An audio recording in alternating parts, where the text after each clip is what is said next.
Buenas noches y bienvenidos a Sala de Prensa de Noticias Caracol Ahora. La cifra de desempleo que conocimos hace poco más de 24 horas nos preocupa a todos. Y es que alcanzó niveles históricos, 21.4%, 10 puntos por encima de la cifra registrada el año pasado.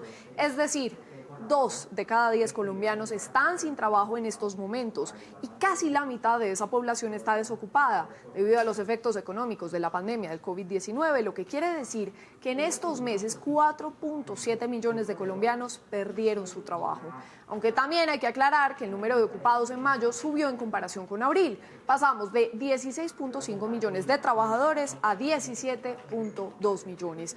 Por eso quisimos hoy hablar de este tema, pero para pensar en las posibles fórmulas que se pueden aplicar en los próximos meses. Esta noche invitamos a Iván Jaramillo, él es docente del Observatorio Laboral de la Universidad del Rosario. Bienvenido. Un saludo para todos, apreciada Juanita, y un saludo para todos los televidentes. Iván, es muy difícil hacer proyecciones, pero ¿qué cree usted que puede pasar con el desempleo en los próximos meses? Si bien estamos viendo, hay un aumento en el desempleo, pero también ahorita que han comenzado las reaperturas económicas, pues hay un nivel de ocupación más alta.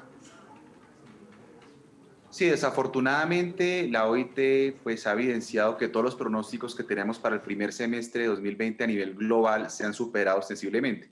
Se había previsto perder alrededor de 300 millones de empleos en el mundo y se han perdido más de 400 millones de empleos. ¿Qué pasa para el segundo semestre? Pues había unas expectativas optimistas moderadamente por la reapertura, pero los nuevos brotes de la pandemia han impuesto que nuevamente se reversen las políticas de confinamiento y esa articulación y equilibrio entre las políticas sanitarias y las políticas económicas, pues no se ha logrado encontrar. Entonces hay una previsión moderadamente pesimista para el segundo semestre de 2020 de mantenimiento de los estándares de desempleo, de una convergencia en ese crecimiento del desempleo y una dificultad para recuperar los niveles de empleabilidad y sobre todo de formalización que se ha visto afectado seriamente, porque además de los datos que se registraron en la parte inicial de la entrevista, es bueno advertir que hay un gran paso de personas a la inactividad, es decir, personas que ya no buscan empleo. Luego estos no son considerados desempleados, sino que son considerados como personas que no tienen la intención de buscar un empleo. Había un crecimiento por el confinamiento que también hay que advertir, que también hay que analizar y que afecta severa y seriamente a las mujeres, jóvenes y personas con discapacidad en el acceso al empleo. Claro, ese detalle de los inactivos es muy importante porque, claro, si no entran en las estadísticas, digamos que también las proyecciones pueden ser muy delicadas. Iván, los efectos económicos de esta pandemia y de las restricciones que ha provocado se van a prolongar si todo sale, digamos, como lo estamos viendo durante varios meses o años, y no solo en Colombia, sino en el mundo. ¿Y qué se puede hacer? ¿Cuáles pueden ser las respuestas de los gobiernos, de las empresas, de nosotros, los que sí seguimos trabajando para superar esto? Sí, definitivamente es un problema mundial, no es un problema local. Ese equilibrio, medidas sanitarias, medidas económicas, nadie ha encontrado la fórmula mágica. Definitivamente, y lo ha aconsejado todos los organismos multilaterales, hay que adelantar políticas fiscales expansivas, políticas de intervención, de complemento de los sistemas de seguridad social en materia de sustitución de ingresos. Esto tan complicado significa que deben haber seguros de desempleo. Solo 1 de cada 5 trabajadores a nivel global tiene seguros de desempleo para que se mantenga el poder adquisitivo, que necesitamos amortiguadores sociales para responder frente a los periodos de crisis, más allá de sacar las cesantías y utilizar las vacaciones como se ha hecho en Colombia, porque todo esto lo que genera, Juanita, al final es una depreciación de la demanda agregada, es decir, la gente no tiene suficiente capacidad adquisitiva para adquirir bienes y servicios, luego la reactivación económica es muy compleja. Por eso necesitamos que la seguridad social vaya más allá de lo que va hoy en día, que solo alcanza el 35% de la población ocupada. Necesitamos sistemas de rentas básicas universales para mantener el poder adquisitivo de las personas y que se hagan viables las políticas de confinamiento para controlar la velocidad de contagio del virus. Y definitivamente, y esta es una realidad, necesitamos que hayan políticas de intervención y políticas activas de estímulo a rutas de empleabilidad en el nuevo contexto de confinamiento para proteger el empleo de los que ya lo tienen, que pues realmente la estabilidad en Colombia está muy erosionada, desafortunadamente no hay suficientes mecanismos de protección a la estabilidad y ojalá promover esquemas de protección de todas las formas de trabajo posibles, que la pandemia ha revelado que el trabajo que nosotros tradicionalmente conocíamos y protegíamos, pues es una de las formas de trabajo, el trabajo es heterogéneo, entonces sería deseable establecer políticas de estímulo a la protección social de todos los tipos de trabajo que se están verificando en la realidad y ojalá una política de intervención que proteja el poder adquisitivo de trabajadores formales, informales, de todo tipo, que tengan una garantía de acceso a bienes y servicios que no deprima, como se está deprimiendo, la demanda agregada de la economía colombiana. Claro, sin duda se hace urgente robustecer todas estas políticas de empleabilidad. Hay un dato y hay un tema que usted menciona, Iván, que me parece importante que hablemos, que tiene que ver con la reactivación económica, y son estos días sin IVA que se han propuesto por parte del gobierno. Ya tuvimos una primera jornada, salió bien, salvo las aglomeraciones que se presentaron, pero ¿cómo los ve usted? ¿Qué tan efectivos son? Y justo en medio, además, Sí, los cuando días se sin está hablando IVA. de que la gente no tiene cómo invertir, no tiene poder adquisitivo para hacerlo. Sí, en realidad la iniciativa del Día Sin IVA es una iniciativa puntual para estimular un sector específico que es el comercio, pero uno pensar que el Día Sin IVA va a resolver el problema de empleabilidad del país, pues está muy limitada su alcance. Sí, es un estímulo para reactivar un sector específico que ojalá tenga una consecuencia con las medidas sanitarias y, como digo, se logre ese equilibrio, ¿no? No es deseable repetir la experiencia pasada, no solo por el tema de contagios y de ausencia, políticas de distanciamiento social, sino porque de todas formas hay que recordar que aquí también el Estado está sacrificando una cantidad de ingresos importantes que no necesariamente llega a la población más vulnerable, que es la que requiere las medidas de intervención. Entonces yo sería partidario de por lo menos repensarlo, reorientarlo, ojalá mantenerlo en la virtualidad y lograr de alguna forma ese equilibrio, medidas sanitarias, medidas económicas que no pueden estar en contradicción ni separadas en un contexto como el que estamos experimentando, ¿no? Hay un caso que me gustaría que analizáramos y es el de Estados Unidos, que alcanzó a perder más de 30 millones de empleos, incluso más, pero se han ido recuperando. ¿Algo de este ejemplo podría llegarse a aplicar de alguna manera en Colombia y, en contraste, esas pérdidas podrían impactar en nuestro país? Es decir, todo eso que se está viviendo en Estados Unidos, sin duda, como una ola, nos va a llegar en algún momento. Como ahora nos va a llegar en algún momento porque esta es una economía globalizada. Desafortunadamente, esas políticas en Estados Unidos, si bien han demostrado una recuperación económica importante después del fuerte deterioro que tuvo la tasa de desempleo en el mes de mayo sobre todo, pues tiene unos problemas de políticas sanitarias y de control de la velocidad del contagio, pues no deseado, porque luego revertir eso pues va a ser muy complejo, aunado al desmonte de toda la política de atención en materia del sistema de salud americano, que yo no sería partidario de seguir necesariamente. Definitivamente, esta es una economía globalizada. Colombia está muy cerca en materia económica de entrar en un proceso de calificación de especulación y no inversión en las calificadoras internacionales. Fundamentalmente, Standard Poor's lo había advertido. Entonces, claro, no es una política nacional aislada del contexto global y el contexto regional.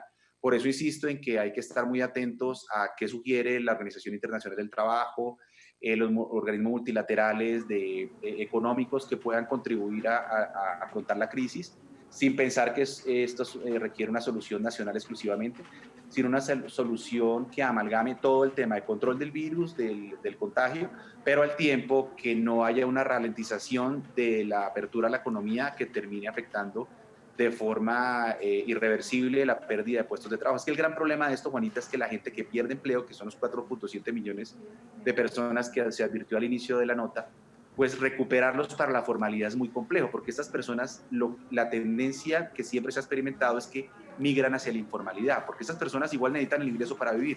Entonces, cuando migran hacia la informalidad, recuperarlos para el trabajo en condiciones dignas y justas, para el trabajo decente, es cada vez más complejo porque ya están en unos espacios de adquisición de ingresos muy complejo de abandonar, y por eso es que es tan difícil y tan importante el proceso de recuperación de los niveles de empleabilidad que hemos venido perdiendo y de protección del empleo para los que en este momento tienen un trabajo y se está viendo afectado y amenazado por la situación económica, que definitivamente aconseja unas políticas de estímulos e incentivos a que no se pierdan esos puestos de trabajo que aún se mantienen. Claro, es dramático el panorama. Iván, cuando uno analiza el tema por sectores, el comercio, las manufacturas y la construcción son tres de los más afectados en este momento. ¿En cuánto tiempo cree usted que podrían llegarse a recuperar? Porque si bien ya están activados en este momento. Sí, están con actividad, obviamente, con las políticas sanitarias de rigor y el aislamiento y toda la organización que se demanda. ¿Cuánto tiempo? Es una gran pregunta, es un gran dilema para el mundo económico, porque es que estamos ahorita atravesando un periodo de recesión. Entonces, como tú dices, manufactura, sí, manufactura abrió, pero mientras la gente no tenga capacidad adquisitiva va a ser muy complejo que haya un circuito completo de recuperación. El tiempo será el tiempo que dure la recuperación de la recesión en el ciclo económico que se viene, ¿no? Los ciclos económicos, pues, tienen unos periodos. Todo el mundo coincide que el periodo de pospandemia va a estar caracterizado por un periodo de recesión.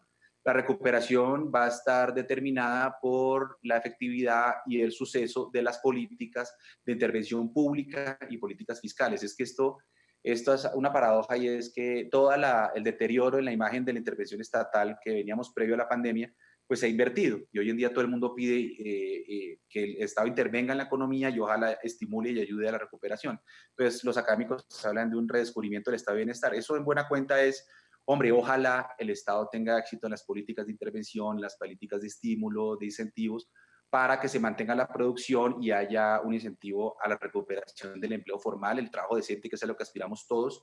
Ojalá que esas medidas tengan un trámite de diálogo social, que es uno de los componentes y características ausentes en nuestro sistema de intervención, al menos en la pandemia, y es que hemos carecido de esos espacios de diálogo social para la toma de decisiones que al final legitiman las medidas, tienen unos mayores contextos de efectividad, y tercero, pues tienen una mayor posibilidad de llegada a las personas a las que pues necesitamos amparar y ayudar, que son los grupos especialmente vulnerables, sobre todo en materia laboral. Insisto, las estadísticas lo dicen, mujeres tienen una brecha profundizada con la pandemia, jóvenes están en el 26,6%, y personas con discapacidad, por ejemplo, tienen unas barreras muy superiores a las que tenían previas a la pandemia para poder acceder a una oportunidad de trabajo, ¿no? Claro, y sobre esos grupos poblacionales ya vamos a hablar, Iván, porque es que lo que usted menciona es muy duro, es muy difícil, porque claro, es un círculo, es un ciclo que se trunca porque la gente en este momento tampoco tiene el poder adquisitivo para la inversión y para mover la economía en estos momentos. Digamos, la gente ya no se está guardando, tratando de ahorrar lo poco que tiene. Desde su perspectiva, y esto es si todo sale bien, digamos, hay algunas reactivaciones que se están dando, pero ¿qué tan grave sería un desborde de los casos de COVID-19 y un eventual nuevo cierre para la economía? Pues desafortunadamente es lo que se está esperando, al menos en Europa, que fue el foco inicial después de China, de la velocidad de contagios y las políticas de confinamiento. Hay un segundo brote y se está nuevamente retornando a políticas de confinamiento. ¿Qué tan grave va a ser? Pues que se va obviamente a ralentizar muchísimo más la recuperación económica, la pérdida de puestos de trabajo va a ser mucho más dramática, y va a ser mucho más complejo proteger los empleos que en este momento tenemos, porque esa reducción de la demanda agregada, la recesión económica, va a generar que muchas empresas pues empiecen a optar por reducir costos laborales. Desafortunadamente Colombia tiene poca protección legal del despido, tiene unos muy bajos estándares de estabilidad. Nosotros tenemos despido libre, es un sistema particular, muy complejo de entender, pero pues es nuestra realidad, y eso va a generar que va a haber un sacrificio de puestos de trabajo muy difícil de recuperar. Como digo, es que el problema no es la pérdida de puestos de trabajo, sino es medidas de regresión, de desmonte de derechos, que luego revertirlas, los laboralistas conocemos bien esta historia, son muy complejos de revertir. Claro, ¿cómo volvemos a recuperar todos esos empleos? Ese es el tema de fondo. En medio de esta crisis, Iván, es difícil también pensar en crear empresas, a propósito de eso, en arriesgarse a emprender en un negocio, porque de hecho muchas personas que estaban en ese plan se quedaron varadas, les da miedo. Entonces, pero puede ser este el momento de ser más creativos y buscar ingresos sin necesidad de estar contratado en una empresa, ¿es posible? Sí, es un modelo de emprendimiento que se adoptó en la Europa periférica después de la crisis de 2010. Entonces era cambiar todo el modelo de relación de trabajo y de estímulo del Estado a que la gente esté vinculada laboralmente, y más bien pasemos a modelos de emprendimiento favoreciéndolo con algunas políticas públicas. Es una medida complementaria, pero no central, Juanita. Quiero ser muy claro, porque ya fracasó en Europa esa política centralizada exclusivamente en el emprendimiento. Porque ¿qué pasaba? En Italia le decían a alguien, bueno, usted no tiene empleo, listo, le damos todas las condiciones para que monte una pizzería o monte un restaurante o monte, bueno, usted no lo hizo, la culpa es suya de no tener empleo. Entonces no podemos modificar toda la estructura de relacionamiento organizacional del mundo laboral y centralizarla en un esquema que termina desmontando todo el catálogo de derechos laborales que hemos construido durante más de 2 siglos.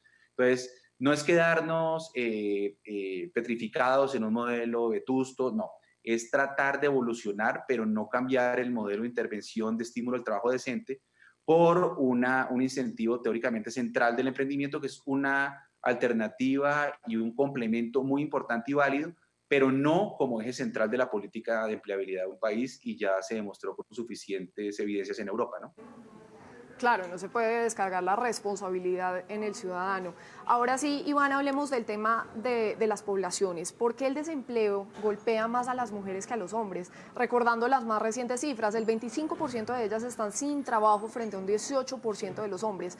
¿Esa es, digamos, una tendencia que ya teníamos y se acentuó por la cuarentena? Sí, nosotros previo a la pandemia siempre teníamos entre 5 y 10 puntos de diferencia en niveles ocupacionales entre hombres y mujeres, a favor de los hombres. O sea, un hombre tiene entre 5 y 10% más de posibilidades de emplearse que una mujer.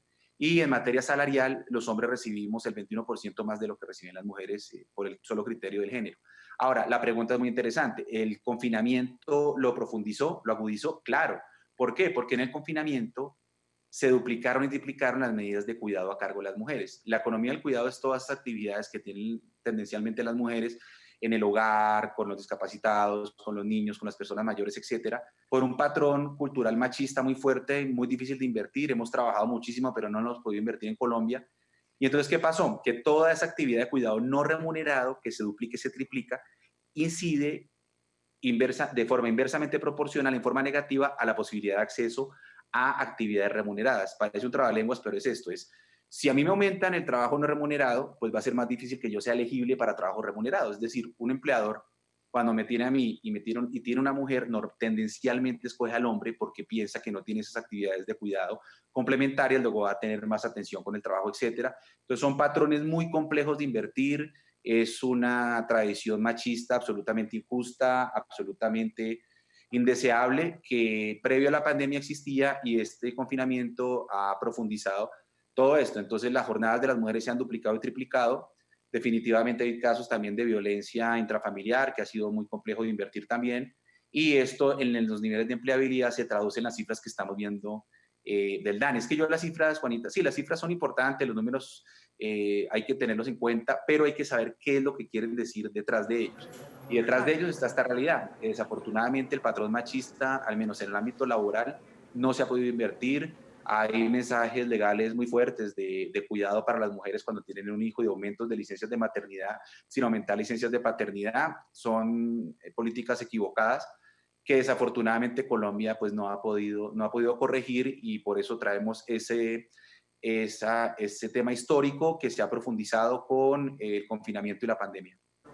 Claro, cuando uno le pone rostro a todas estas cifras, Iván, pues sin duda encuentra todo este panorama de machismo, de que se cree que las mujeres siempre van a estar dedicadas a los niños y no van a tener el tiempo suficiente. Si están embarazadas, entonces les tengo que pagar la licencia y ese va a ser un problema a largo plazo. No le quiero pagar la licencia, no son tan efectivas, son más débiles. Bueno, mejor dicho, hay de todo por ese lado. Ahora me gustaría, Iván, que profundizáramos también en el tema de los jóvenes, porque leyendo, ahora sí me toca leer el tema de las cifras, pues se llegó a un desempleo del 26.6% para los jóvenes. Esto también es muy grave. Son jóvenes, digamos, muchos, en muchos casos acaban de salir de la universidad, están comenzando su vida laboral y se ven truncados en medio de esta crisis. Sí, el tema del desempleo juvenil nuevamente era un problema mundial previo a la pandemia. Con la pandemia pues se ha profundizado, estamos 26%, 26,6% es una cifra muy, muy alta. Lo que pasa es que dicha así, de pronto la gente no la alcanza a entender qué tan grave, qué tan poco grave es. Es muy grave porque significa, en buena cuenta, que los jóvenes que están terminando su proceso, su ciclo educativo escolar, cuando salen encuentran serias barreras para acceder a lo que denominamos el primer empleo, se frustran, y en la medida en que se frustre ese acceso al primer empleo, está ese círculo vicioso que todos conocemos, para que todos entiendan de, no le doy trabajo porque usted no tiene experiencia. Sí, pero si no me da el trabajo, tampoco va a tener la experiencia para aspirar a un trabajo. Entonces va a terminar pasando en ese juego de palabras que los jóvenes van a ir aplazando su entrada al sistema laboral, y eso es dramático porque eso establece canales de pobreza estructural, dificultades de acceso a la independencia que quiere cualquier joven económica, frustración en materia de haber terminado el ciclo escolar para una finalidad no deseada. Y todo esto se explica porque hay problemas estructurales del sistema laboral colombiano y es problemas del sistema de cualificaciones. Cuando se estudiaba antiguamente, es decir, cualificaciones es que mi papá cuando estudió medicina, pues él lo que estudió en la facultad más o menos fue válido 20, 30 años y él pudo ejercer su medicina de forma relativamente tranquila, estudiando muchísimo, por supuesto, pero 20 o 30 años con los temas de base. Hoy en día, por la velocidad de los cambios, por todas estas nuevas tecnologías de la información y las comunicaciones, todo esto que estamos haciendo genera que el sistema de cualificaciones dura solo 5 años. Entonces, todos esos conocimientos que tengo deben renovarse por lo menos cada 5 años. Es un desafío muy importante para los jóvenes, muy difícil de cumplir. Y segundo, hay normalmente un divorcio entre lo que oferta el sistema educativo y lo que pide la demanda de trabajo. Entonces, salen con unas calificaciones de oferta que la demanda no pide y hemos tenido incluso en la universidad muchas ferias de empleo en las que muchos empresarios dicen es que empleo hay, pero no tengo las personas con las calificaciones que se requieren. Entonces, todo esto ha tenido históricamente un divorcio en el país que ha sido muy complejo de conectar, de vincular, que deriva en todo este tipo de cifras, pues que son sinceramente muy preocupantes, ¿no? Claro, sin duda. Iván, si uno hiciera, digamos, un análisis de esto que usted nos acaba de mencionar de las mujeres y los jóvenes, quiere decir que el rezago para los jóvenes es, digamos, mucho más amplio, pero si son mujeres jóvenes es peor. Sí, la pregunta es muy importante porque Colombia hizo una reforma legal en el año 2016 y toda la política contenida en esa reforma legal del año 2016 está centrada en estimular la inserción de jóvenes hombres al sistema laboral y de políticas de esa ley de primer empleo para mujeres hay bien poco. Entonces es legislar de espaldas a la realidad económica, ¿no? Toda la centralidad estaba en el tema de la libreta militar, que bueno, no va a profundizar mucho en eso, pero si se lee la ley, realmente es una fórmula de pago de la libreta militar en un tiempo que da la ley para superar esa barrera. Entonces, claro, si uno mezcla las dos problemáticas, debería centrarse la política en estímulos para la vinculación, al menos sobre todo en esos periodos iniciales de mujeres que están en edades gestacionales, en edades que pueden llegar a quedar embarazadas y como se advertía en una de las preguntas previas, eso genera una aversión de los empleadores a la contratación y va a generar una mayor dificultad para las mujeres que salen del ciclo escolar a buscar un empleo. Qué oscuro ese panorama, Iván. Es realmente preocupante. Y bastante injusto Ya, además. sí, muy injusto además. Ya para ir cerrando esta conversación, Iván, me gustaría que usted ya nos diera como unas recomendaciones. Desde el Observatorio Laboral de la Universidad del Rosario, ¿qué recomendaciones se pueden hacer, tanto públicas como privadas? Sí, una primera recomendación es ojalá pensarnos en esquemas de rentas básicas universales para hacer viables las políticas de confinamiento sanitarias para el control de la velocidad de contagio del virus. Ojalá extender los programas de seguridad social en su cobertura para que no lleguen al 35%, sino una mayor cantidad de población posible. Ojalá profundizar y pensarnos en sistemas estructurales de seguro de desempleo y amortiguadores sociales para situaciones de crisis que sabemos ya y lo hemos vivido, son absolutamente necesarios para un sistema de seguridad social del cual carece Colombia en materia de amortiguadores sociales.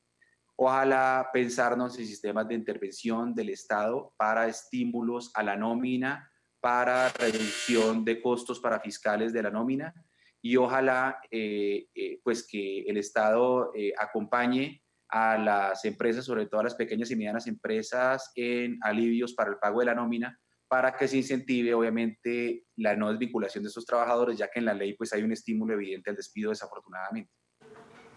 Muy bien, es Iván Jaramillo, docente del Observatorio Laboral de la Universidad del Rosario, haciendo un análisis de estas cifras muy preocupantes del desempleo en medio además de esta crisis que estamos viviendo por la pandemia del COVID-19, pero también tratando de buscar algunas soluciones. Gracias, Iván, por su tiempo y por todo este análisis. Muchas gracias, Juanita. Una feliz noche para todos los televidentes.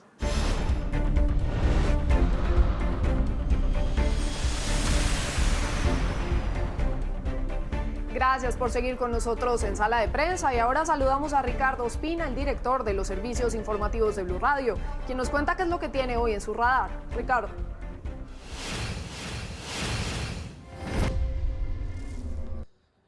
Muy buenas noches. Hoy en el radar en Sala de Prensa de Noticias Caracol Ahora tenemos una cifra que es tanto dolorosa como indignante.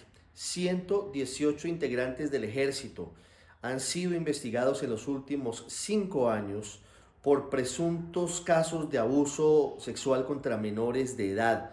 Eso nos da un promedio de 25 hombres del ejército investigados por este tipo de delitos en los últimos 5 años.